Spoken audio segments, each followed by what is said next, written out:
এখন তোমাদের মাথায় বুদ্ধি এসেছে, ধানমন্ডির 32 নম্বর বাসা ভাঙতে হবে। যেখানে যেখানে আওয়ামী লীগের নেতাদের বাড়ি আছে সেগুলো গুলিয়ে দিতে হবে। কখন আওয়ামী লীগের নেতারা বাড়ি এসেছিল তখন তোমরা কারকে ফিরেছো? কারণ একটা চুলোতে ঘুরতে পারে নাই। পেরেছে? তোমরা এই সচিবালয়ের কর্মকর্তাদের বাড়ি দুর্নীতিবাজ মাফিয়া লুটেরা যারা বাংলাদেশকে বন্ধক প্রবেশ করেছে, যারা অর্থ পাচার করেছে, ওই দুর্নীতিবাজদের পাশে তোমরা যদি পারো বুলডোজার দিয়ে গুড়িয়ে দাও। পারবা? তাকে সাহেব বলা যাবে না, স্যার বলতে হবে। স্যার বলে না এই কারণে ঘাড় ধাক্কা দিয়ে গালিগালাজ করে রুম থেকে বের করে দিয়েছে। তার উপরে শহীদ মিনারে হামলা চালিয়েছিল, তোমরা কি করলো? সেই হামলাকারীদের 11 ঘন্টার মাথায় জামিন দিয়ে দিলা। কারা দিয়েছে জানেন? এই সরকারের রাঘব বলরা।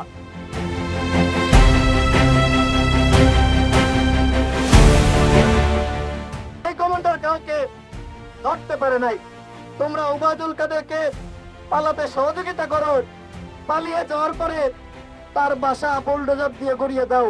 তোমরা কত বিপ্লবী আমরা বুঝে ফেলিয়েছি। যখন কাদের বাংলাদেশে ছিল তখন তোমাদের সরকার কি করেছে? কি করেছে? চোর পালানোর পরে বুদ্ধি বাড়ে, তাই না? চোররা পালিয়ে গেছে ভারতে, তখন তোমাদের মাথায় বুদ্ধি ছিল না। এখন তোমাদের মাথায় বুদ্ধি এসেছে, ধানমন্ডির 32 নম্বর বাসা ভাঙতে হবে। যেখানে যেখানে আওয়ামী লীগের নেতাদের বাড়ি আছে সেগুলো গুলিয়ে দিতে হবে। কখন আওয়ামী লীগের নেতারা বাড়ি এসেছিল তখন তোমরা কারকে ফিরেছো? কারণ একটা চুলোতে ঘুরতে পারে নাই। পেরেছে? এই সচিবালয়ে আওয়ামী লীগের সুবিধাভোগীরা তারা এখানে আস্তানা গেড়েছে। ওদের কয়জনকে সামলেছে? তোমরা এই সচিবালয়ের কর্মকর্তাদের বাড়ি দুর্নীতিবাজ মাফিয়া লুটেরা যারা বাংলাদেশকে বন্ধক প্রবেশ করেছে, যারা অর্থ পাচার করেছে, ওই দুর্নীতিবাজদের পাশে তোমরা যদি পারো বুলডোজার দিয়ে গুড়িয়ে দাও। পারবা? পারবা না। তোমরা উল্টো কি করেছে আমরা জানি। আব্দুল চাহেল বলেছে এসপি নিয়োগ হয় কত লাগে? কত বলেন তো?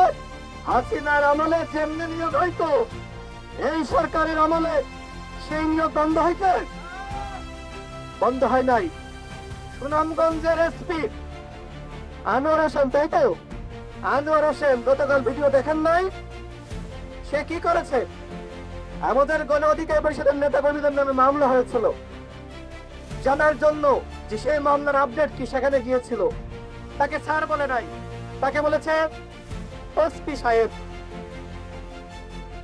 এতে অন্যায় হয়ে গেছে। তাকে সাহেব বলা যাবে না, স্যার বলতে হবে। স্যার বলে না এই কারণে ঘাড় ধাক্কা দিয়ে গালিগালাজ করে রুম থেকে বের করে দিয়েছে।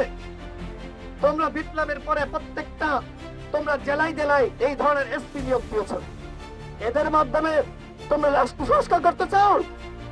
গণ অধিকার পরিষদের সিনিয়র সহ সভাপতি ফারুক হাসান এখানে আমার আগে বক্তব্য রেখেছে। তার উপরে শহীদ মিনারে হামলা চালিয়েছিল, তোমরা কি করলো? সেই হামলাকারীদের 11 ঘন্টার মাথায় জামিন দিয়ে দিলা। কারা দিয়েছে জানেন? এই সরকারের রাঘব বলরা। এই সরকারের ওই যে বড় বড় নেতারা আছে না, যারা এসপি নিয়োগ দেয়, ডিসি নিয়োগ দেয়, ও জমল করিয়েছে। তথ্য ছাড়া কথা বলছো না। আপনারা শোনেন নাই নামগুলো? এই হচ্ছে রাষ্ট্র সংস্কার।